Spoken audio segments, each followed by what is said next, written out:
Sword of Coming, episode 316. Untuk melihat video selengkapnya, sahabat bisa kunjungi playlist yang telah Sabta Novel sediakan. Yuk mari, kita berimajinasi bersama dan masuk ke alur ceritanya.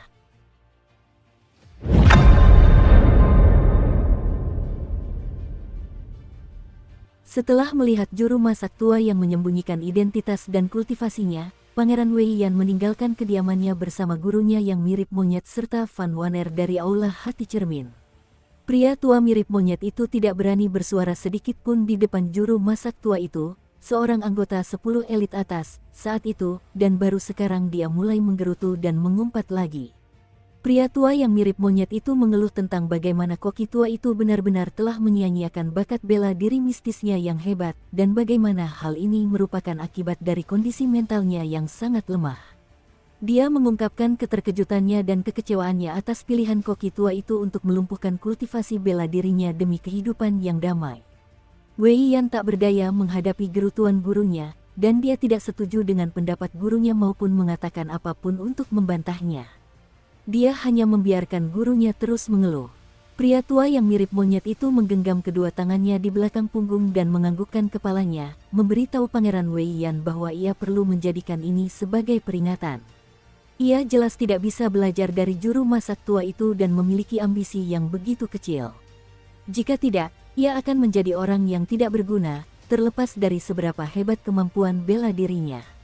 Setelah menggerutu sepuasnya, lelaki tua mirip monyet itu akhirnya menyadari bahwa Wei Yan dan Van Wanner tetap diam sepanjang waktu, tampaknya tidak tertarik dengan pendapatnya.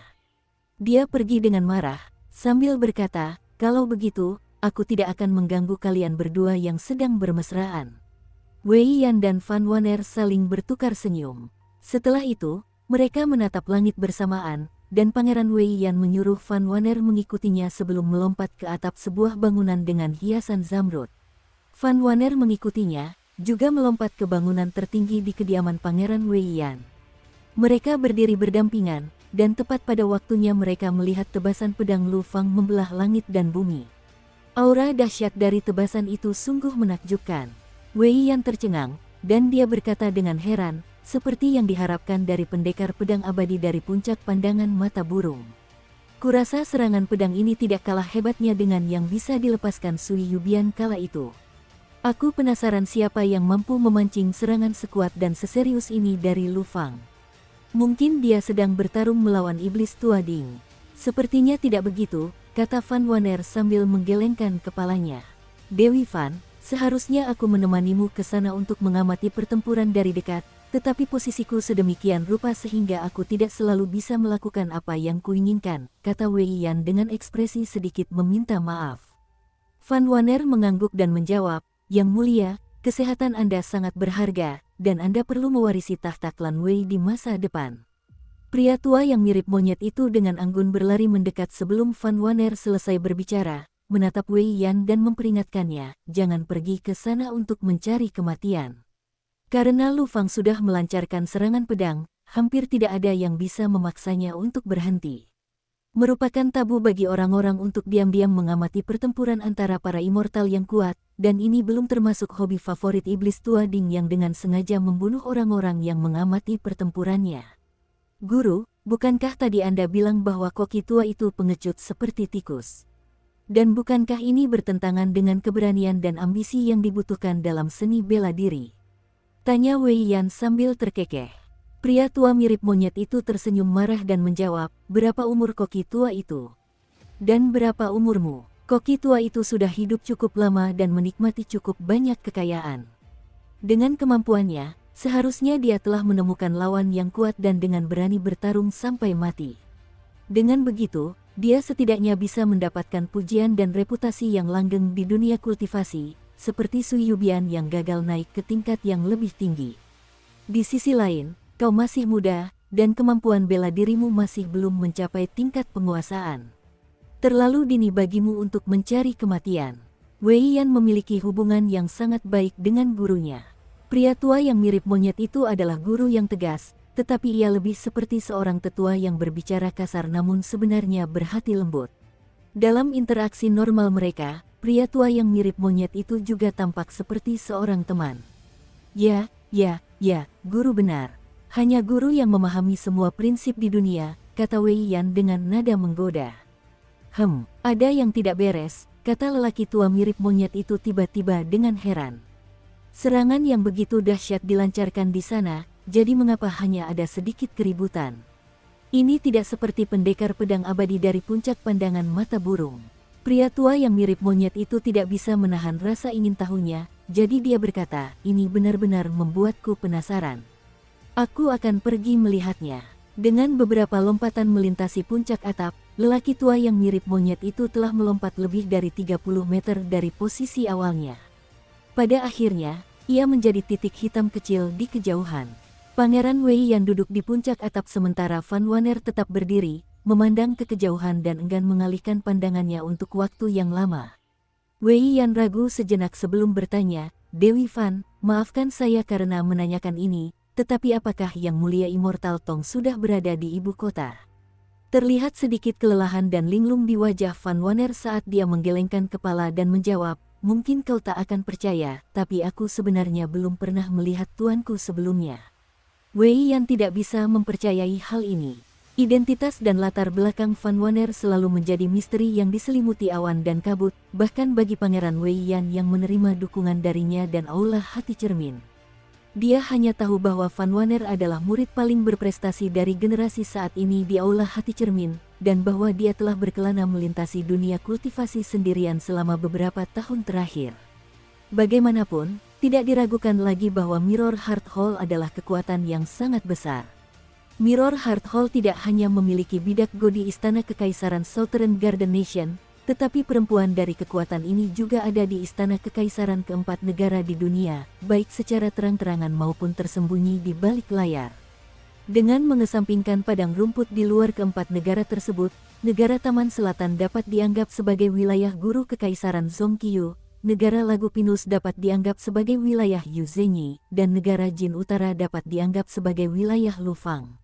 Tentu saja, ada juga Tong Qingqing di negara Jin Utara, namun dia hampir tidak pernah menunjukkan dirinya, sehingga seolah-olah dia bahkan lebih jauh dari dunia fana daripada Lufang. Ada banyak sekali kisah dan desas-desus tentang Tong Qingqing yang beredar di dunia kultivasi, saking banyaknya sampai-sampai satu keranjang pun tidak akan cukup untuk menampung semuanya. Beberapa desas-desus mengklaim bahwa dia pernah menjalin hubungan asmara dengan Ding Ying ketika masih muda, namun cinta mereka akhirnya berubah menjadi kebencian, dan keduanya akhirnya berpisah. Yang lain dengan yakin mengklaim bahwa Tong Qingqing sebenarnya pernah menjadi putri dari negara Jin Utara tetapi sekarang menjadi murid langsung dari orang gila, Zulian. Namun, ada pula yang berpendapat bahwa Tong Qingqing awalnya adalah seorang pria yang sangat tampan, dan hanya setelah berlatih teknik keabadian ia menjadi bukan laki-laki maupun perempuan. Akan tetapi, ini adalah kasus kembali ke kesederhanaan alami, sehingga Tong Qingqing sekarang dapat menikmati penampilan awet muda selamanya. Setelah Yuzhenyi meninggalkan pengasingan kultivasinya, orang-orang menyadari bahwa dewa tua itu secara mengejutkan telah kembali berpenampilan seperti anak kecil. Dengan demikian, beberapa orang mulai berspekulasi apakah Tong Qingqing juga telah kembali ke wujud anak kecil, merampas dunia dari kecantikan yang memukau. Namun, Pangeran Wei Yan tidak mempercayai rumor-rumor tersebut. Van Wanner menoleh ke Wei Yan dan menjelaskan sambil tersenyum, aku lahir di keluarga miskin di negara Paensong, tetapi seorang kakak perempuan yang berkeliling dunia melihat potensi dalam diriku dan menerimaku sebagai murid menggantikan gurunya, membawaku ke Aula Hati Cermin. Saat itu aku baru berusia 6 tahun, jadi aku tidak mengerti apa-apa dan hanya membungkuk 3 kali di depan lukisan guruku di paviliun itu. Itu dianggap sebagai upacara untukku menjadi murid resminya. Aula Hati Cermin memiliki koleksi berharga berupa banyak kitab suci rahasia yang ditinggalkan oleh para makhluk abadi dari dunia lain, dan teknik membawa pedang kera putihku adalah salah satunya.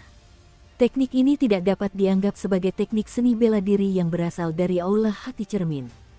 Van Wanner tersenyum kecut dan melanjutkan, mungkin akulah orang yang paling ingin bertemu Tong Qingqing. Namun, setelah mengatakan itu, Van Wanner tertawa sebelum menyatukan kedua telapak tangannya dan menundukkan kepala, berkata dengan menyesal, tolong jangan menghakimi saya karena menyebut nama guru secara langsung. Wei Yan merasa geli dengan tingkah kekanak-kanakan Van yang jarang terlihat, sehingga ia teringat akan malam ketika Fan berjalan di sepanjang jembatan dan memukul kepala singa-singa batu itu. Dibandingkan dengan Celestial Maiden Fan dari Mirror Heart Hall, Wei Yan saat ini lebih menyukai Van Wanner. Seorang mata-mata dari kediaman pangeran tiba di tangga di bawah mereka saat itu juga, jadi Wei Yan dengan anggun melompat turun sebelum kembali ke atap beberapa saat kemudian. Ekspresinya tampak serius saat dia menjelaskan, pagoda penghormatan mulai menimbulkan masalah lagi. Peringkat yang mereka buat sudah menyebar seperti api. Saya khawatir semua orang di ibu kota sudah mengetahui tentang 10 elit atas terbaru. Setelah mengatakan ini, ekspresi Wei Yan menjadi sangat aneh saat dia menyebutkan nama-nama 10 elit atas. Ada Ding Ying, pemimpin tertinggi pasukan iblis, Yu Zhenyi, pemimpin fraksi Gunung Danau, Zhou Fei dari Istana Pasang Surut Musim Semi, Chen Pingan, guru kekaisaran Zhong Qiyu dari negara Taman Selatan, pengasah pisau Liu Zong, bijak lengan Cheng Yuanshan, biksu Yuni dari Kuil Vajra, Jenderal Naga Tang Tii dari negara Jin Utara, dan petualang Feng Qingbai. Selain Chen Pingan, 3 orang terakhir dalam daftar tersebut juga belum pernah masuk dalam daftar 10 elit atas sebelumnya. Keempatnya adalah wajah-wajah baru. Bagaimana dengan guruku? Bagaimana dengan Lu Fang? Tanya Van Wanner dengan ekspresi bingung. Wei Yan tidak tahu harus menjawab bagaimana. Bagaimana mungkin dia mengetahui jawaban atas pertanyaan-pertanyaan ini? Zhong Qiyu mengibaskan jubah birunya setelah berdiri dari reruntuhan, menyebabkan semua debu di tubuhnya berjatuhan ke tanah. Pada saat yang sama, Zhou Si dan Yaer yang sedang mencari naungan di kaki tembok tiba-tiba merasakan angin sepoi-sepoi menerpa wajah mereka. Sebuah bayangan jatuh menutupi mereka, dan Zhou Si merasakan kelegaan yang luar biasa ketika ia memfokuskan pandangannya dan melihat ke arah bayangan tersebut. Sementara itu, Yaer dipenuhi dengan perasaan campur aduk. Yaer takut tamu tak diundang ini akan menyukainya, mengubah pikirannya dan menyebabkannya menjadi salah satu dari banyak wanita di Istana Pasang Surut Musim Semi. Namun, dia juga menghela napas lega, senang karena hidupnya tidak lagi dalam bahaya, setidaknya untuk saat ini. Setelah Zhou Fei tiba, para wanita cantik dari Istana Pasang Surut Musim Semi yang semuanya sekuat elit tingkat 2 di dunia kultivasi juga mendarat tidak jauh di belakangnya, turun dari langit seperti kelopak bunga yang mempesona. Zhou Fei menggelengkan kepalanya sambil menatap putranya yang malang, berkata, hanya ini yang kau punya. Bagaimana kau bisa bersaing dengan Jiang Beihai bahkan jika aku membawamu pulang? Ah, kau harus patuh tinggal di sini selama 60 tahun lagi. Jika tidak, kau akan menghadapi kematian yang pasti jika kembali ke dunia asal kita. Jiang Beihai akan mempermainkanmu sampai kau mati, atau aku akan sangat marah padamu sehingga aku akan memukulmu sampai mati. Setelah 60 tahun berikutnya berlalu, aku akan datang ke sini untuk menjemputmu kembali jika kau berhasil masuk dalam 3 besar tanah suci bunga teratai ini. Namun, jika kau bahkan tidak bisa melakukan itu, maka sebaiknya kau menua dan mati di sini saja. Zhou Si tercengang, namun dia tidak merasa terlalu kecewa. Dia tidak tahu bagaimana harus menanggapi. Zhou Fei melirik Yaer yang duduk di samping putranya dan terkekeh. Kau pikir tidak akan terlalu buruk meskipun kau tidak bisa meninggalkan dunia ini. Karena kau bisa hidup bersama dan tetap bersama gadis yang kau cintai. Sedikit rona merah muncul di pipi Zhou Si setelah pikirannya terungkap. Zhou Fei membuat gerakan meraih, menyebabkan Yaer seketika ditarik ke atas oleh tangan tak terlihat. Kemudian, dengan santai ia mengibaskan lengan bajunya, membuat gaun biru langit muncul di udara dan secara otomatis meluncur di tubuh Yaer. Luka-luka Yaer sembuh dengan kecepatan yang terlihat oleh mata telanjang setelah gaun aneh itu dikenakan padanya, dan bahkan darah yang telah hilang mulai berkumpul dan mengalir kembali ke tubuhnya. Auranya yang sebelumnya seperti tanggul yang jebol, kini seperti sungai yang mengalir dengan tenang. Zhou Si membungkuk dan menatap Zhou Si, lalu berkata, kau tinggal di sini, tetapi gadis yang kau sukai harus pergi bersamaku. Aku akan memberimu waktu 60 tahun. Jika kau memenuhi harapanku, maka kau berhak untuk mengikutiku dan kembali ke sekte tablet giok di benua daun payung. Kau bisa menikahi gadis ini pada hari yang sama. Namun, jika kau gagal memenuhi harapanku, maka kau bisa melihatnya mengenakan gaun pengantin dan kau bisa memanggilnya ibu saat kita bertemu lagi di Spring Tide Palace. Zhou Si buru-buru berdiri dan berkata dengan suara tegas, aku mengerti. Senyum menawan muncul di wajah Zhou Fei saat dia mengelus kepala Zhou Si dan berkata, "Nah, itulah anak yang baik." Nasib Yair ditentukan begitu saja, dan gadis itu merasa seolah-olah dia telah jatuh ke dalam gua keputusasaan yang dingin membeku. Feng Qingbai berdiri sangat jauh, dan dia sama sekali tidak berani memprovokasi Zhou Fei. Setiap kali Zhou Fei berbicara, Feng Qingbai akan diam-diam menggeser kakinya dan menjauh. Para makhluk abadi dari dunia lain datang ke tanah suci bunga teratai untuk menghadapi berbagai macam tantangan dan dengan demikian menempa pikiran dan kultivasi mereka. Semakin banyak yang ingin diperoleh seorang kultivator dan semakin banyak yang dikorbankan seorang kultivator, semakin lambat mereka akan mendapatkan kembali ingatan mereka dan menyadari identitas sejati mereka. Contoh yang baik untuk hal ini adalah Lu Fang, seseorang yang sudah menjadi immortal bumi tingkat awal di benua daun payung. Tidak hanya itu, dia juga seorang kultivator pedang. Dengan demikian, dia pasti datang ke sini untuk menguji hatinya dan mengatasi iblis batinnya. Meskipun begitu, Lu Fang telah menapaki tangga kesuksesan selangkah demi selangkah, dimulai sebagai anak yang naif sebelum belajar di bawah bimbingan seorang ahli bela diri kelas 2 dan memahami teknik pedang secara otodidak. Pada akhirnya, ia menjadi pendekar pedang abadi di puncak pandangan mata burung, salah satu dari 4 Grandmaster unggul di tanah suci bunga teratai, sebuah dunia yang terikat oleh aturannya sendiri dan seperti sangkar raksasa yang sangat kekurangan energi spiritual. Inilah kekuatan dan kemampuan Lu Fang yang mengesankan. Feng Qingbai mengakui bahwa dirinya lebih rendah dari Lu Fang, jauh lebih rendah. Ia juga seorang immortal dari dunia lain, namun ia telah menggunakan beberapa trik untuk mempertahankan sebagian besar ingatannya. Selain itu, jiwanya juga tidak lengkap, dan tubuh fisiknya juga tertinggal di benua daun payung, sama seperti Lu Fang. Feng Qingbai meminjam tubuh fisik orang lain di tanah berkah bunga teratai, memperlakukannya sebagai tempat tinggal sementara saat ia menyelesaikan perjalanannya di dunia ini. Intinya, Lu Fang secara langsung memeriksa pikirannya dan berusaha untuk mengejar dan mencapai Dao. Sementara itu, Feng Qingbai puas dengan hal terbaik berikutnya, memahami Dao melalui pemahaman teknik kultivasi. Adapun Zhou Fei dari Istana Pasang Surut Musim Semi, yang identitas aslinya di benua daun payung tidak diketahui, kemungkinan besar dia adalah tipe immortal dunia lain yang sama dengan Feng Qingbai.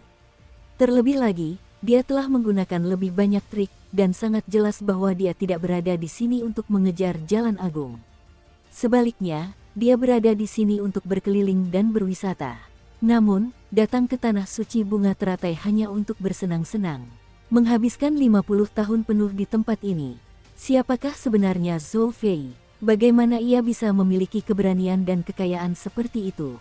Apakah dia dari Sekte Daun Payung? Sekte Tablet Giok, Gunung Kedamaian dan Ketenangan? Atau Sekte Penulis Planchet? Feng Qingbai menghela napas sedih dalam hatinya. Ditambah lagi dengan bocah laki-laki berbaju putih yang tiba-tiba muncul entah dari mana, nasibnya benar-benar sangat buruk. Kesempatan yang ditakdirkan di tanah suci bunga teratai tidak pernah sesulit ini untuk diperoleh di masa lalu.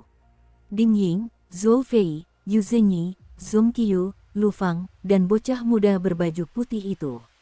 Mereka semua cukup kuat untuk menjadi kultivator nomor 1 di periode 60 tahun sebelumnya, terutama Ding Ying, Zhou Fei, dan Yu Zhenyi, 3 orang yang belum bergabung dalam pertempuran saat ini.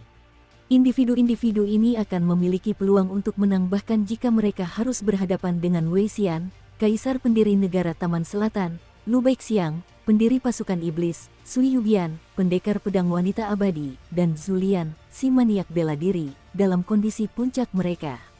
Ada Zhou Fei yang sedang berbincang dengan putranya, Chen Pingan yang masih berhadapan dengan Zhong Qiyu, serta dirinya sendiri, Feng Qingbai. Ada 3 makhluk abadi dari dunia lain yang berdiri di jalan ini. 2 orang berjalan berdampingan, memutus jalur mundur Feng Qingbai. Salah satunya adalah Liu Zong, sang pengasah pisau yang telah membuka toko sutra di ibu kota, dan yang lainnya adalah Cheng Yuanshan, sang bijak senjata yang bertindak sebagai penguasa di padang rumput di luar 4 negara. Cheng Yuanshan memegang tombak besi di tangannya dan menatap Feng Qingbai dengan saksama. Sementara itu, pengasah pisau Liu Zong menatap Zhou Fei sebelum melirik Chen Pingan yang berdiri agak jauh. Seolah-olah dia sedang memilih lawan. Feng Qingbai menghela napas dan menggenggam pedangnya. Ia merasakan sakit kepala yang hebat saat ini, dan ini karena ia benar-benar akan mati di sini jika pendukungnya yang kuat gagal muncul tepat waktu. Bahkan jika pendukungnya tidak datang, ia akan merasa puas selama sahabatnya datang. Mata Feng Qingbei berbinar, dan senyum pengertian terpancar di wajahnya. Seorang pria berjubah hitam yang memancarkan aura elegan berjalan mendekat dari kejauhan, sebilah pedang panjang tergantung di pinggangnya.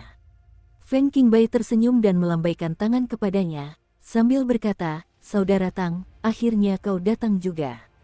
Pria paruh baya itu mengangguk sebagai salam. Cheng Yuanshan langsung menegang. Situasinya menjadi sedikit lebih menantang sekarang. Pendatang baru itu adalah Jenderal Naga Tang Ti, anggota terkemuka dari negara Jin Utara. Dia adalah jenderal terkuat di dunia, namun jarang memimpin serangan dalam pertempuran. Orang-orang hanya tahu bahwa jenderal ini berasal dari klan yang kuat dan sangat gemar menggunakan pedang. Namun, tidak ada yang tahu keahliannya dalam menggunakan pedang, dan tidak ada yang tahu tingkat kultivasinya. Selain keahliannya yang luar biasa dalam memimpin pasukan, Tang Ti lebih dikenal karena ketertarikannya pada mode. Konon, ia memiliki obsesi terhadap alis, dan sangat senang meminta istri dan selirnya untuk menggambar berbagai macam alis. Begitu mereka mengadopsi gaya baru dan memamerkannya kepada dunia, semua wanita bangsawan di ibu kota negara Jin Utara akan segera meniru gaya tersebut. "Liu Tua, jangan lengah," Cheng Yuanshan memperingatkan dengan suara pelan. Teknik pedang Tang Ti sangat dominan, dan dia mahir menentukan kemenangan dan kekalahan dengan satu tebasan, serta hidup dan mati dengan tebasan kedua. Dia memegang pedang. "Aku tidak tertarik padanya," jawab Liu Zong dengan linglung. Dia menunjuk ke arah Chen Pingan yang berdiri agak jauh dan melanjutkan, "Anak laki-laki itu milikku." Liu Zong tidak lagi memperhatikan Cheng Yuanshan dan langsung berjalan maju, bahkan sampai mengabaikan Feng Qingbei. Dia terus melangkah maju, dengan lembut merapikan rambut putihnya dengan satu tangan dan menyembunyikan tangan lainnya di dalam lengan bajunya. Setelah Liu Zong pergi, ahli lengan Cheng Yuanshan kini harus menghadapi dua elit kuat sendirian. Namun, Cheng Yuanshan melakukan gerakan tak terduga, mengangkat tombaknya dan bergerak ke sisi jalan agar Tang Ti bisa lewat. Dia memberi isyarat kepada sang jenderal untuk tenang dan menemui Feng Qingbei, dan dia menegaskan bahwa dia pasti tidak akan menghalangi mereka berdua. Saat Tang Ti berjalan melewati Cheng Yuanshan, dia tidak lupa menoleh dan bertanya sambil tersenyum, "Kau benar-benar tidak akan menghadapi dua serangan dariku?" "Hanya dua serangan. Itu akan sangat cepat." Cheng Yuanshan memutuskan untuk memejamkan mata dan menenangkan pikirannya. Feng Qingbei sedikit terkesan oleh ketenangan dan keteguhan hati sang bijak lengan Cheng Yuanshan. Tang Ti berjalan mendekat ke Feng Qingbei dan mengeluh, "Kau bilang hanya akan datang ke sini untuk mengamati dari pinggir lapangan dan mencari keuntungan saat kita bertemu terakhir kali. Bagaimana kau tiba-tiba menjadi anggota kunci dalam pertempuran begitu cepat?" Feng Qingbei tertawa terbahak-bahak dan menjawab, "Risiko dan imbalan datang beriringan, bukan begitu?" Keduanya berkenalan di sebuah kota prefektur di negara Jin Utara 2 tahun lalu. Saat itu, Tang Ti baru saja menyelesaikan pertempuran dan mendorong kaum barbar kembali ke padang rumput. Karena takdir dan kebetulan, keduanya langsung berteman, dan Feng Qingbei bahkan pernah bertugas di bawah komando Tang Ti selama lebih dari setengah tahun, berpartisipasi dalam satu pertempuran besar sebagai bagian dari tim pengintai. Seandainya Feng Qingbei tidak bersikeras untuk pergi melanjutkan perjalanannya keliling dunia, Tang Ti pasti akan meminta Kaisar Negara Jin Utara untuk mempromosikannya menjadi jenderal. Feng Qingbei menatap wajah temannya yang sudah dikenalnya dan bertanya dengan rasa ingin tahu, "Mengapa kau datang?" Tang Ti melirik ke belakang ke arah ahli lengan Cheng Yuanshan yang berdiri tegak seperti gunung sebelum menatap tajam Feng Qingbei dan menjawab, "Yu Zhengyi telah terang-terangan mengatakan bahwa dia menginginkan nyawamu. Bahkan aku pun sudah mendengarnya, jadi bagaimana mungkin kau masih belum menyadarinya? Berapa banyak orang yang ingin membunuhmu sekarang? Apakah kau benar-benar berpikir Cheng Yuanshan adalah satu-satunya?" Feng Qingbei mengerutkan bibir dan menahan senyumnya. Tentu saja ada banyak pertimbangan di balik semua ini. Bahkan, kisah ini cukup menarik bagi mereka berdua, saudara yang bertemu kembali di negeri asing, untuk didiskusikan sambil menikmati beberapa gelas anggur berkualitas. Meskipun Tang Ti berasal dari tanah suci bunga teratai, Feng Qingbei belum pernah bertemu seseorang yang begitu disukainya bahkan di benua daun payung. Tang Ti riang dan sangat berbakat, dan segala kata sifat pujian dapat digunakan untuk menggambarkan seniman bela diri yang penuh kebijaksanaan dan strategi ini. Menulis esai adalah hal yang sepele, dan dunia kultivasi hanya biasa-biasa saja. Di sisi lain, studi tentang strategi sangat mendalam, dan seni perang adalah intisari dari seni bela diri. Ini adalah pendapat Tang Tii. Bahkan, Tang Tii mungkin adalah satu-satunya orang yang memiliki pendapat seperti itu di tanah suci bunga teratai. Feng Qingbai memutuskan untuk sengaja membuat semuanya tampak misterius, sambil tersenyum dan berkata, selama kakak Tang tidak menginginkan kepalaku. Namun, sebelum dia selesai berbicara, selubung aura pedang berwarna putih salju seketika memenuhi langit dan menghalangi pandangannya. Feng Qingbai hanya merasakan kebingungan di saat-saat terakhir hidupnya. Makhluk abadi dari dunia lain itu langsung terbelah menjadi dua, dengan kedua bagian tubuhnya terlempar ke arah dinding di sisi jalan yang berlawanan. Tang Tii perlahan menyarungkan pedangnya. Pedang ini tak lain adalah Reviner, pedang iblis yang telah hilang selama bertahun-tahun. Itu adalah salah satu dari 4 kesempatan yang ditakdirkan terbesar di dunia, setara dengan topi bunga teratai berwarna perak di kepala Ding Ying, gaun biru langit di ibu kota negara Taman Selatan, dan tubuh arhat emas di kuil Sungai Putih. Tidak ada ekspresi gembira maupun sedih di wajah Tang Tii saat ia bergumam pada dirinya sendiri, aku baru saja mengetahui bahwa kau masuk ke jajaran 10 elit atas ketika aku sedang dalam perjalanan ke sini beberapa saat yang lalu. Kau berada di peringkat ke-10, terakhir dalam daftar. Tidak hanya itu, tetapi aku juga secara mengejutkan masuk dalam daftar, di peringkat ke-9. Feng Qingbai, kau mungkin berpikir kau bisa bertahan sampai akhir karena kau telah melakukan percakapan pribadi dan jujur dengan Yu Zhenyi sebelumnya. Keyakinanmu memang benar, dan aku memang bergegas ke sini untuk menyelamatkanmu. Namun, seharusnya kau tidak berada di peringkat ke-10, dan aku seharusnya tidak berada di peringkat ke-9. Kita berdua bersaudara seharusnya tidak masuk dalam daftar 10 elit atas bersama-sama. Tang Tii menghela napas pelan dan berkomentar, dewa dari dunia lain juga bisa mati, ya. Dia mengambil pedang dari tanah dan mengikatnya ke pinggangnya. Disengaja atau tidak, Tang Tii menunjukkan titik lemahnya pada saat ini. Hampir tidak ada satupun elit papan atas di dunia yang pernah menyaksikan kemampuan pedang Tang Tii sebelumnya. Ini karena mereka yang pernah menyaksikannya semuanya tewas oleh pedangnya. 20 tahun yang lalu, Kaisar Negara Jin Utara hampir dibunuh oleh para ahli bela diri dari dunia kultivasi. Setelah itu, ia menjadi sedikit gila dan diam-diam menangkap puluhan elit tingkat 1 dan 2 dari dunia kultivasi, menawarkan mereka kepada Jenderal Naga untuk melatih keterampilan pedangnya. Hal ini sangat melemahkan dunia kultivasi negara Jin Utara, dengan terlalu sedikit elit dari generasi muda untuk mewarisi keterampilan dan kekuatan generasi sebelumnya. Di tempat lain, Lu Fang tetap berada di puncak pandangan mata burung sepanjang waktu dan tidak melibatkan dirinya dalam urusan duniawi apapun. Adapun Aula Hati Cermin, kekuatan ini berfokus pada penyusupan ke istana kekaisaran negara lain, yang menunjukkan dengan jelas bahwa ambisi mereka adalah untuk memiliki pengaruh atas pejabat dan wilayah, bukan dunia kultivasi. Aula Hati Cermin tidak pernah ikut campur dalam konflik dan pembunuhan balas dendam di dunia kultivasi negara Jin Utara. Tang Tii memimpin lebih dari 100.000 prajurit paling elit di negara Jin Utara, dan di waktu luangnya, ia gemar menggambar alis untuk istri dan selirnya yang cantik. Hidupnya sangat bebas dan tanpa beban. Persis seperti yang dikatakan Cheng Yuanshan barusan, Tang Tii ternyata hanya menguasai 2 serangan pedang selama ini. 1 serangan bersifat menghancurkan segalanya, dan 1 serangan lagi merupakan serangan balik yang cepat. Oleh karena itu, para elit kelas 1 yang lebih lemah dari Tang Tii akan menghadapi kematian yang pasti jika mereka bertarung melawannya. Sementara itu, para Grandmaster yang hanya sedikit lebih kuat dari Tang Tii juga akan menghadapi bahaya besar jika melawannya. Namun, sungguh disayangkan bahwa ahli lengan Cheng Yuanshan tidak maju menyerang dan dengan gegabah memanfaatkan titik lemah Tang Tii.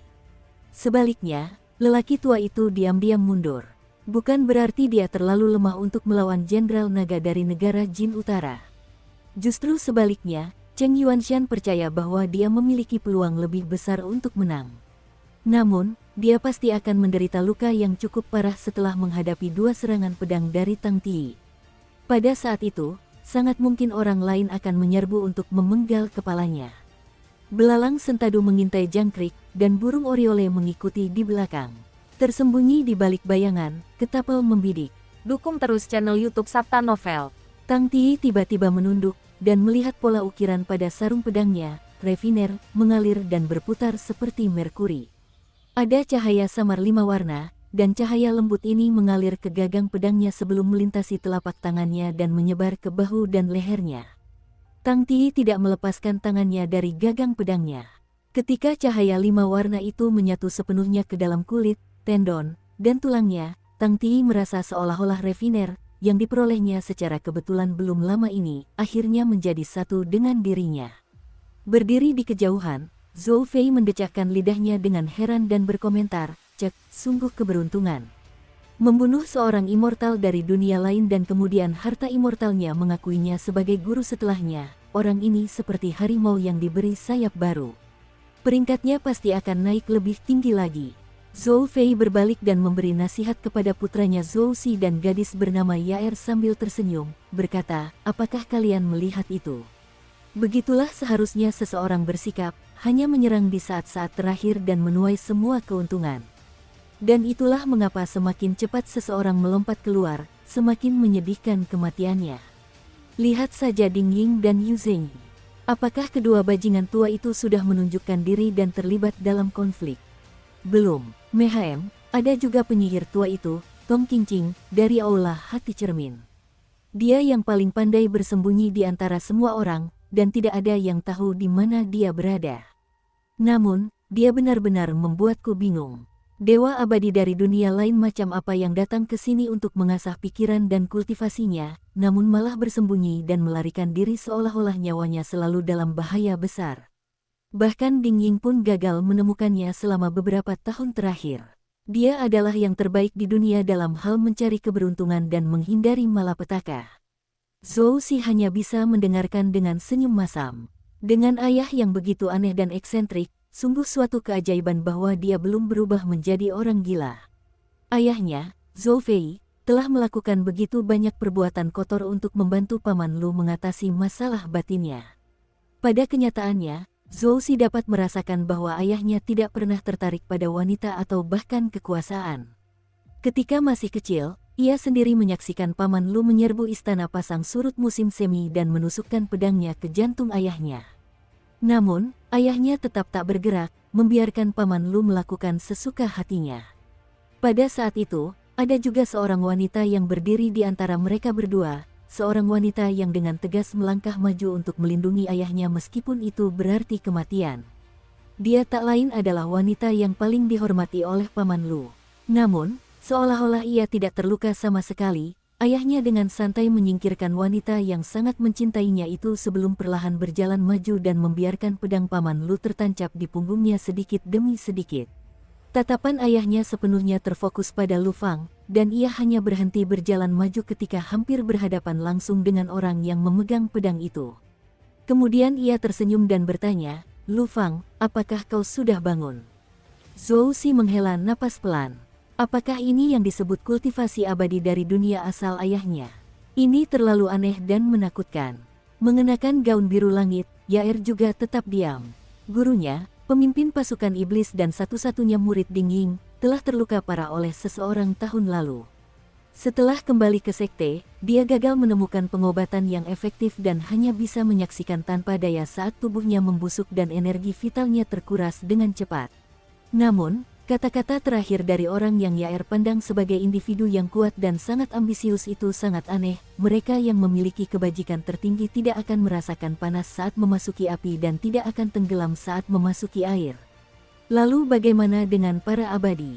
Aku juga telah menyaksikan jawabannya sekarang. Sebagai murid dari kekuatan iblis, Yaer tidak merasa banyak prasangka atau kebencian terhadap para makhluk abadi dari dunia lain dengan latar belakang misterius. Bahkan, dia tidak bercita-cita untuk naik ke tingkat yang lebih tinggi seperti orang-orang dalam legenda tersebut.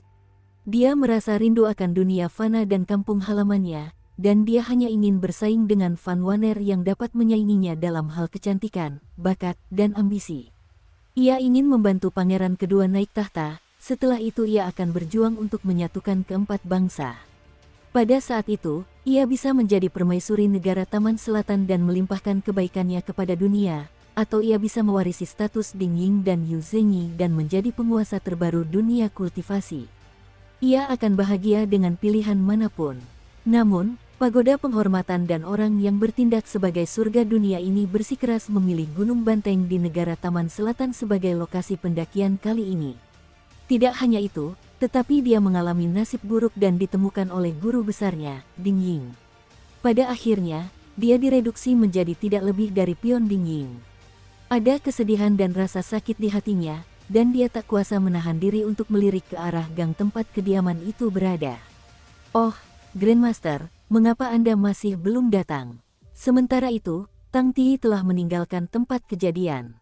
Hal ini karena dia tidak yakin bisa mengalahkan Zhou Fei. Meskipun pedangnya, Refiner, telah mengenalinya sebagai pemiliknya, intuisinya tetap mengatakan bahwa dia akan menghadapi kematian jika bertarung dengan Zhou Fei. Ini mirip dengan bagaimana para Grandmaster malang itu telah direduksi menjadi sekadar batu asah untuk pedangnya di masa lalu.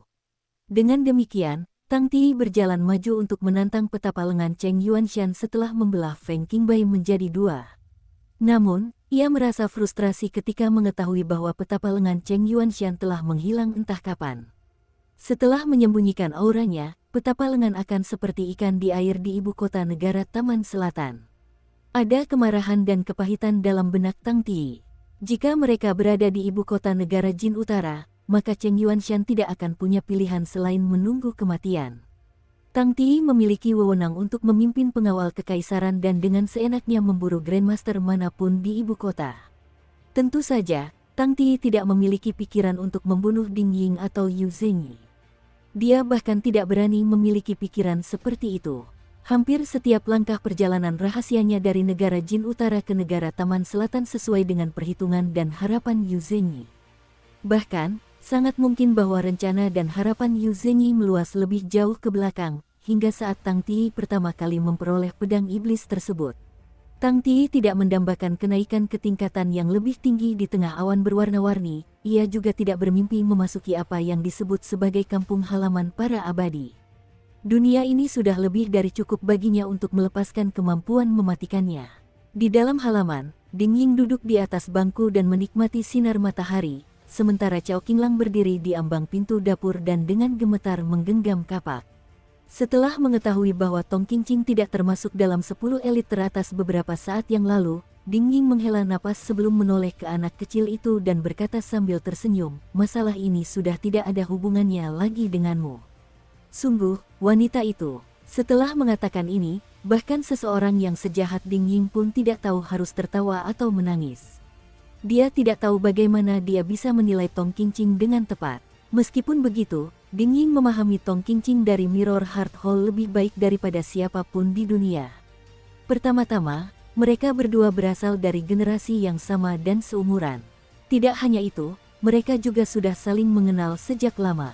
Ding Ying adalah seorang jenius bela diri dari pasukan iblis yang mengikuti jejak Lu Baixiang dan berhasil masuk ke dalam 10 elit bawah ketika masih sangat muda. Karena itu, ia mulai berkelana di dunia kultivasi sendirian sejak usia sangat dini. Saat itu, posisi Tong Qingqing mirip dengan posisi Fan Waner saat ini di Aula Hati Cermin. Namun, dibandingkan dengan Fan Waner yang maju secara bertahap dan meningkatkan kekuatan serta pengaruhnya di setiap langkah, menjerat banyak kultivator kuat dan gagah berani di bawah kendalinya, tuannya Tong Qingqing adalah definisi sebenarnya dari seorang pengecut. Tong Qingqing terpaksa menjadi pemimpin sekte sementara di Aula Hati Cermin, namun ia tanpa malu-malu tetap berada di wilayah sekte dan menolak untuk pergi menaklukkan dunia demi mereka. Di sisi lain, Ding Ying sangat berani, dan ia pernah menyelinap masuk ke Aula Hati Cermin secara diam-diam. Ia telah sampai di paviliun di tengah danau, area terlarang di sekte tersebut, dan ia berencana untuk menikmati kesejukan malam dan mengagumi bulan yang terang. Namun, yang ia temukan adalah Tong Qingqing yang tampak sedih meringkuk di dekat sebuah tiang di paviliun dan menangis sendirian. Gadis muda itu bergumam sendiri tentang beberapa pikiran yang menimbulkan kecemasan, sehingga ia gagal menyadari kehadiran Ding Ying. Ia sibuk mengeluh tentang kekejaman gurunya dan bagaimana gurunya ingin mengusirnya dari sekte, dan ia menggerutu tentang betapa bodohnya kakak-kakak senior dan adik-adik perempuannya. Mereka jelas berlatih seni bela diri dengan sangat keras, jadi bagaimana mungkin mereka masih tidak mampu mengalahkannya, seseorang yang begitu malas dan selalu bermalas-malasan. Setelah itu, dia menghitung dengan jarinya dan menyebutkan semua elit di dunia kultivasi, bergumam tentang betapa kuat dan brutalnya mereka. Pada akhirnya, dia bahkan menyebutkan semua elit kelas 2.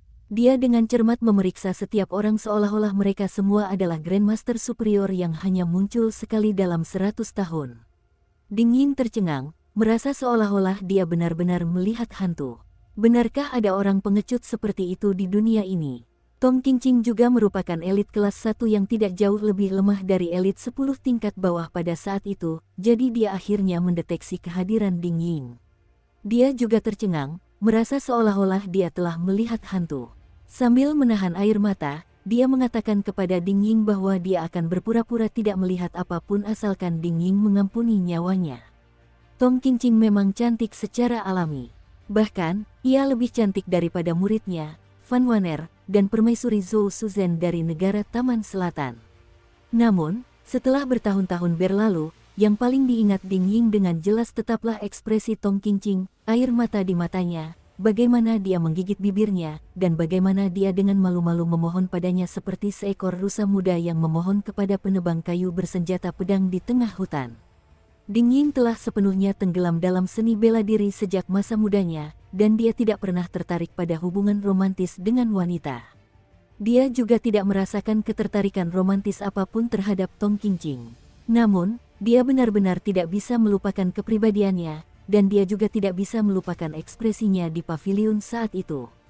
Tidak ada keributan setelah itu, dan Ding Ying telah mencuri sebuah teks rahasia dari perpustakaan kitab suci di aula hati cermin sebelum diam-diam melarikan diri ke kejauhan.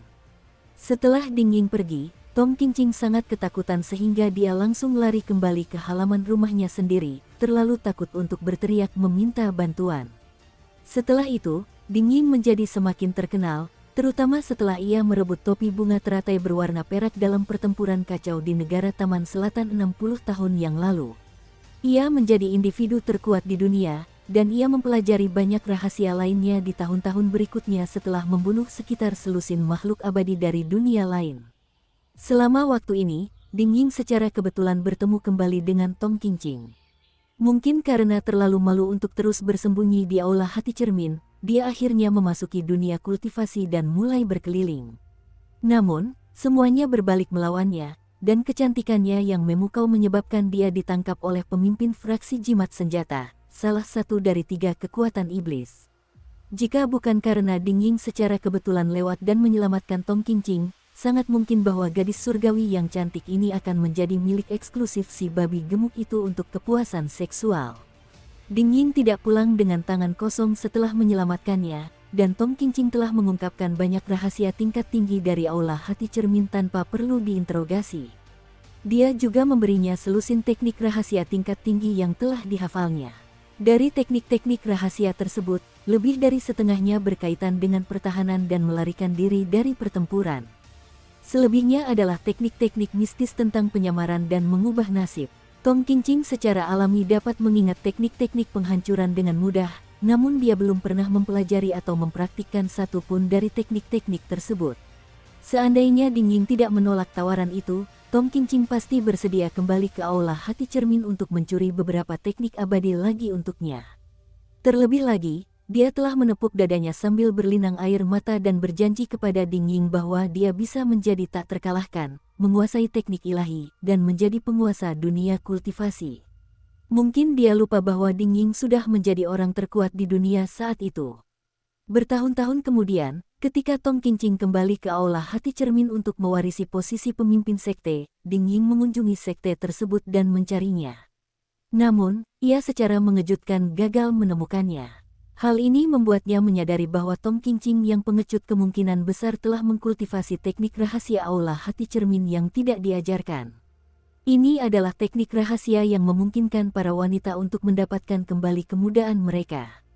Terlebih lagi, teknik ini akan memungkinkan kultivasi mereka berkembang pesat, semakin muda usia mereka, semakin maju perkembangannya. Tentu saja, kekurangannya adalah seseorang akan kehilangan kecantikannya jika mereka mengkultivasi teknik rahasia ini. Namun bagi Tong Qingqing, ini jelas merupakan harga yang tidak berarti. Benar saja, dan seperti yang telah diantisipasi Ding Ying, Tong Qingqing akhirnya berhasil masuk ke jajaran 10 elit atas. Karena alasan ini, Ding Ying terus mengamati semua anak kecil dengan energi spiritual internal sambil berkeliling ibu kota negara Taman Selatan. Dia pernah bertemu dengan 6 atau 7 anak seperti itu, namun tak satu pun dari mereka adalah Tong Qingqing. Menariknya, anak-anak ini belum tentu menjadi elit kelas 1 jika mereka berlatih seni bela diri. Namun, mereka pasti akan maju pesat jika mereka berlatih teknik kultivasi abadi. Ding Ying tentu saja tidak tertarik melatih gadis-gadis kecil ini dan mengubah mereka menjadi Yu Zhenyi atau Zhou Fei berikutnya. Pada akhirnya, Ding Ying menemukan Cao Qinglang yang selama ini tinggal tepat di depannya. Ini karena sebuah pikiran liar tiba-tiba terlintas di benaknya. Meskipun Cao Qinglang adalah seorang anak laki-laki, Ding Ying merasa Tong Qingqing adalah seseorang yang akan menggunakan segala cara untuk menyembunyikan diri dan menyelamatkan nyawanya. Ditambah lagi dengan semua teks rahasia aneh di Aula Hati Cermin, terutama teknik-teknik abadi yang berkaitan dengan transfer jiwa, maka sangat mungkin Tong Qingqing bersembunyi di dalam tubuh Cao Qinglang. Sementara itu, dia bisa dengan mudah menyembunyikan tubuh fisiknya di tempat lain. Langit tak terbatas dan bumi luas, namun tetap akan sangat sulit bagi seseorang untuk menyamar tanpa meninggalkan jejak. Namun, bagaimana dengan orang yang mati? Mereka tentu akan jauh lebih sulit ditemukan. Namun, semuanya berubah total dengan daftar 10 elit atas yang diperbarui. Tong Qingqing secara mengejutkan tidak ada dalam daftar tersebut. Dengan kata lain, Tong Qingqing jelas tidak berada dalam tubuh seorang anak kecil saat ini. Sangat jelas bahwa Tong Qingqing yang pengecut tahu bahwa Ding Ying, seseorang yang sangat mengenal kepribadiannya, akan datang ke sini untuk mencarinya. Setelah memasuki jajaran 10 elit atas terakhir kali, dia kemungkinan besar telah membalikkan teknik keabadian dan meningkatkan usianya, menyebabkan basis kultivasinya menurun dan karenanya menghapusnya dari daftar 10 elit atas yang diperbarui. Bagaimanapun, Ding Ying yakin bahwa daftar 10 elit atas sebelumnya telah diubah oleh Zhou Shuzhen, pemimpin pagoda penghormatan saat ini. Hal ini karena Zhou Shuzhen, yang juga permaisuri negara Taman Selatan, sekaligus merupakan murid dari Aula Hati Cermin. Namun, Zhou Shuzhen tidak dapat mengubah peringkat dalam daftar akhir 10 elit atas. Hal ini karena orang yang bertindak sebagai perantara surga memiliki keputusan akhir mengenai masalah ini. Karena alasan inilah Tong Qingqing meninggalkan beberapa jejak. Ding Ying tertawa terbahak-bahak sambil duduk di halaman. Dia sangat penasaran dengan Tong Qingqing, seorang immortal dari dunia lain yang sangat unik yang belum pernah dia temui atau dengar sebelumnya. Seperti apa sebenarnya sosoknya di dunia luar? Adapun identitas Tong Qingqing saat ini dan di mana dia bersembunyi secara diam-diam sekarang, Ding Ying sudah tidak lagi tertarik dengan hal itu. Lagi pula, keadaan sudah cukup menarik seperti sekarang. Ding Ying tidak akan keberatan meskipun tebakannya salah kali ini dan membiarkan Tong Qingqing meraih kemenangan atas dirinya. Yang diinginkan Ding Ying adalah setidaknya 80% dari kekayaan bela diri dunia ini. Dengan menggunakan ini, dia akan naik ke tingkatan yang lebih tinggi dengan tubuh fisiknya yang murni dan mencapai prestasi yang belum pernah dicapai siapapun dalam sejarah dan tidak akan pernah dicapai siapapun di masa depan. Dia bahkan akan melangkah lebih jauh dan lebih tinggi daripada Zhu Lian dan Sui Yubian. Dia akan meraih kemenangan atas orang itu, yang disebut surga dunia ini. Setidaknya, dia perlu memaksa orang itu untuk melanggar aturannya sendiri dan turun sendiri ke dunia ini untuk membunuhnya. Dengan begitu, Ding Ying juga bisa mati tanpa penyesalan. Ding Ying berbalik dan melirik ke jendela sebelum tersenyum dan berkata, "Jangan khawatir, aku akan membebaskanmu sebentar lagi.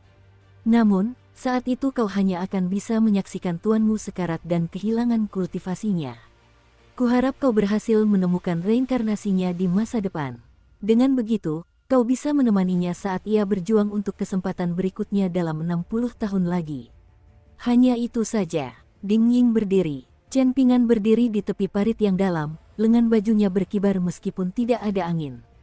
Pengasah pisau Liu Zong berjalan menuju Chen Pingan, mengabaikan ahli senjata Cheng Yuanshan dan insiden tak terduga antara Tang Tii dan Feng Qingbai. Liu Zong sangat teguh pendirian, dan ia termasuk dalam 3 besar dunia dalam hal ini. Yu Zhenyi telah sampai pada kesimpulan ini sejak lama. Meskipun demikian, Yu Zhenyi pernah meninggalkan wilayah faksi Gunung Danaunya dan mengunjungi Liu Zong, membujuknya untuk meninggalkan pisaunya dan menjelaskan bahwa potensi seni bela dirinya hanya akan berkembang jika ia melakukan hal itu. Namun, Liu Zong tidak setuju, mengatakan bahwa pisaunya adalah istrinya. Tentu saja dia tidak bisa meninggalkannya, karena akan menjadi tindakan tidak bermoral untuk meninggalkan istrinya yang telah menemaninya melewati masa-masa yang mematikan dan berbahaya. Dikenal karena sifatnya yang serius dan tidak pernah tersenyum, Yu Zhenyi tertawa terbahak-bahak mendengar hal ini, bahkan sampai minum bersama Liu Zong dalam sebuah tindakan yang jarang dilakukannya. Baru kemudian ia mengucapkan selamat tinggal. Ini bukanlah rumor meragukan yang menyebar di dunia kultivasi. Sebaliknya, ini adalah sesuatu yang diceritakan langsung oleh salah satu murid langsung Yu Zhenyi. Pengasah pisau Liu Zong terkadang baik dan terkadang jahat, dan ini tercermin dalam reputasinya yang tidak baik maupun buruk. Dia tidak pernah membunuh orang yang tidak bersalah tanpa alasan, namun mereka yang mati di tangannya seringkali menderita kematian yang sangat menyedihkan. Semakin kuat korbannya, semakin brutal dan mengerikan kematian mereka. Bahkan, melihat mayat mereka akan membuat orang mual. Zong Qiyu sudah berjalan kembali ke jalan. Dia, Chen Pingan, dan Liu Zong masing-masing berdiri di sudut ruangan. Zong Qiyu tersenyum dan berkata, "Aku belum selesai bertarung dengannya. Liu Zong, kau bisa menunggu sampai kami selesai sebelum menghunus pisaumu. Adapun apakah kau akan bertarung denganku atau melawannya saat itu, masih terlalu sulit untuk mengatakannya sekarang." Ada ekspresi penuh semangat di mata Liu Zong saat dia mulai menggerakkan giginya secara berulang-ulang, mirip seperti saat dia mengasah pisaunya. Dia selalu melakukan ini sebelum menghunus pisaunya untuk membunuh lawannya, dan itu adalah sesuatu yang tampak sangat aneh dan menakutkan. Liu Zong berpikir sejenak sebelum menjawab, "Tidak masalah bagiku, asalkan kalian berdua tidak menyalahkanku karena memanfaatkan kalian dalam keadaan lemah dan memiliki kepercayaan diri untuk bertahan hingga akhir." Namun, jika tidak, dia menunjuk ke arah Chen Pingan dan melanjutkan, "Kalau begitu, guru besar Zong bisa pergi sekarang juga. Kau bisa serahkan orang ini padaku. Aku masih harus mengoyak perut makhluk abadi dari dunia lain." Liu Zong sungguh mengagumi guru kekaisaran dari negara Taman Selatan, seseorang yang tinggal di kota yang sama dengannya. Ia juga secara jujur mengungkapkan perasaan ini kepada bijak lengan Cheng Yuanshan di toko sutranya belum lama ini. Zong Qiyu menunjuk jubah biru compang camping yang dikenakannya dan bertanya dengan senyum tipis, "Apakah aku terlihat seperti orang yang bersedia mundur?" Liu Zong menghela napas dan berkata, "Baiklah kalau begitu, aku akan menunggu kalian berdua selesai dulu. Zhou Fei juga seorang immortal dari dunia lain, jadi mengapa kau tidak membunuhnya?" tanya Zong Qiyu. Liu Zong menggelengkan kepalanya dan menjawab, "Aku bukan orang bodoh. Pemuda ini sama sepertimu, jadi aku pasti bisa melukai dagingnya dengan setiap ayunan pisauku. Itu pasti akan terasa sangat memuaskan." Namun, Zhou Fei telah menguasai berbagai teknik iblis, jadi siapa yang tahu apakah mayatnya akan menghilang setelah aku membunuhnya. Setelah aku mempertaruhkan nyawaku dan mengerahkan begitu banyak tenaga untuk membunuhnya, apa yang akan kulakukan jika aku berakhir dengan tangan kosong? Aku pasti tidak akan mengambil risiko itu. Zong Qiyu menggelengkan kepalanya dengan kesal. Chen Pingan mengabaikan Liu Zong si pengasah pisau, malah mengangkat lengan dan memberi isyarat dengan telapak tangan terbuka, memberitahu Zong Qiyu bahwa mereka dapat melanjutkan pertarungan mereka. Liu Zong ragu sejenak sebelum menghentakkan kakinya, berseru, "Ya ampun, penampilan dan sikapmu begitu gagah. Sayang sekali lelaki tua ini bukan seorang gadis muda. Kalau tidak, hatiku juga akan berdebar untukmu." "Oh, aku tidak bisa, aku tidak bisa. Jika aku membiarkanmu berkelana di dunia kultivasi, bukankah kau akan menghancurkan kehidupan ratusan gadis cantik? Kau pantas mati, kau benar-benar pantas mati. Aku benar memilihmu daripada Zhou Fei." Namun, Zong Qiyu dan Chen Pingan tampaknya telah menenangkan pikiran mereka dan memasuki keadaan daun meditasi. Mereka tampak tidak terpengaruh dan tidak menyadari kata-kata Liu Zong. Liu Zong tiba-tiba berhenti berbicara. Hal ini karena dia berdiri paling dekat dengan Zong Qiyu dan Chen Pingan saat ini, dan entah mengapa dia secara aneh mendengar suara tetesan air. Sesaat kemudian, Hembusan angin kencang menerjang dan menyebabkan jubah serta rambut Liu Zong berkibar-kibar secara acak meskipun ia tetap berdiri di tempatnya.